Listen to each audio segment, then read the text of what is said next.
ATN নিউজের দেশি বিদেশি অগণিত দর্শকদের শুভেচ্ছা জানাই। দীর্ঘ পথ অলরেডি আমরা পাড়ি দিয়ে আসলাম, নানা ঘাত প্রতিঘাত পেরিয়ে আজকে আমাদের এই পজিশন। আমরা যেটা সাকসেসফুলি যে কথাটা আমরা সবসময় বলে থাকি সেটা হলো এটিএন নিউজ সবার কাছে সমাদৃত। আপনারা নিশ্চয়ই জানবেন যে আমরা ইতিমধ্যে আমাদের কারিগরি দিক দিয়ে আমরা উন্নত হয়ে গেছি। আমাদের চ্যানেল এখন ডিজিটাল চ্যানেলে পরিণত হয়েছে। আপনারা হয়তো পরিবর্তনও আপনারা দেখে থাকবেন, পর্দায় অনেক ঝকঝক চকচক ছবি আজকাল আসতেছে। এতদিন পর্যন্ত আমাদের এটিএন নিউজকে সাপোর্ট দিয়ে আসছেন বলেই আজকে আমাদের এই পজিশনে আসা। যে আমাদের অগ্রগতির 14 বছর, তার কৃতিত্বের দাবিদার কিন্তু আমরা না, আপনারা। কারণ সব কিছুর মূলে হচ্ছে দর্শক।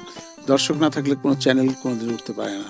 আমি কেবল অপারেটরদের, যারা আমাদের এই প্রোগ্রাম শুরুর থেকেই ঘরে ঘরে পৌঁছায় দিচ্ছেন, আপনাদের জন্যই আজকে আমরা চ্যানেল সারা বিশ্বে দেখাতে পারি। এর সঙ্গে আমি কৃতজ্ঞতা জানাবো আমাদের বিজ্ঞাপনদাতাদের, যারা এই শুরু থেকে আজকের এই 14 বছর যাবৎ যারা আমাদেরকে চালিয়ে যাচ্ছেন। আপনাদের সহযোগিতায়, আপনাদের দোয়া, আমাদের বিজ্ঞাপনে আমরা আজকে এত দূর এগোতে পেরেছি। আপনারা সবসময় আমাদের সঙ্গে ছিলেন, ইনশাল্লাহ আগামীতে আমাদের সঙ্গে থাকবেন বলে আমার দৃঢ় বিশ্বাস।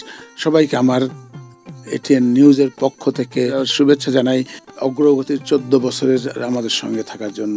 ছিলেন আপনারা, ভবিষ্যতে থাকবেন, এটা আমার দৃঢ় বিশ্বাস। সবাইকে আবারও শুভেচ্ছা।